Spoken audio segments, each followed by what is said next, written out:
এক জাদুকর ভেড়ার গোশত খেতে খুবই পছন্দ করত, যার কারণে সে অনেকগুলো ভেড়া পুষত।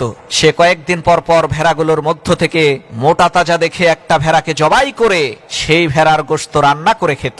এই দৃশ্য যখন অন্য ভেড়ারা দেখতে পেল, তখন তারা গোপনে পরামর্শ করলো যে এই জাদুকর কিন্তু আমাদের প্রত্যেককে এইভাবে একে একে খেয়ে ফেলবে, চলো আমরা পালিয়ে যাই। পরামর্শ অনুযায়ী সমস্ত ভেড়া জঙ্গলের মধ্যে পালিয়ে গেল। পরের দিন সকালবেলা জাদুকর দেখে একটা ভেড়াও আর বাকি নাই, সবগুলো পালিয়ে গেছে। তখন জাদুকর অনেক খোঁজাখুঁজি করে সবগুলো ভেড়াকে জঙ্গলের মধ্য থেকে ধরে নিয়ে আসলো এবং সমস্ত ভেড়াদেরকে উদ্দেশ্য করে বলল, হে আমার সম্মানিত ভাইরা, প্রথম কথা হলো তোমরা তো কেউ ভেড়াই না, তোমাদের মধ্যে কেউ আছে সিংহ, কেউ হাতি, কেউ মানুষ, আবার কেউ আমার মতোই জাদুকর। আমি তোমাদের মধ্য থেকে শুধুমাত্র তাকেই জবাই করি যে ভেড়া, আর ভেড়া ছাড়া আমি কাউকে জবাই করি না।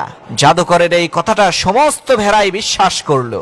এরপর থেকে জাদুকর যখনই কোনো ভেড়াকে জবাই করত, তখন সমস্ত ভেড়া মিলে হাসাহাসি করত যে শালা তো ভেড়া ছিল, কারণ প্রত্যেকটা ভেড়াই নিজেদেরকে মনে করত আমি তো মানুষ, আমি তো সিংহ, আমাকে আবার কে জবাই করতে আসবে, এক থাপ্পড় দিয়ে তার ঘাড় মটকে ফেলবো। প্রিয় ভাইরা আমার, আমরা ওই ভেড়াদের মতোই। আমাদের সামনে আমাদের বন্ধু বান্ধব, মা বাবা, আত্মীয় স্বজন, কত মানুষ এই দুনিয়া থেকে বিদায় নিয়ে চলে যাচ্ছে, আর তাদের নিথর দেহ দেখে আমাদের মনে হয় আরে ওদের কপাল খারাপ ছিল, এ কারণেই ওরা চলে গেছে। আমাদের কপাল তো আর ওদের মতো খারাপ না।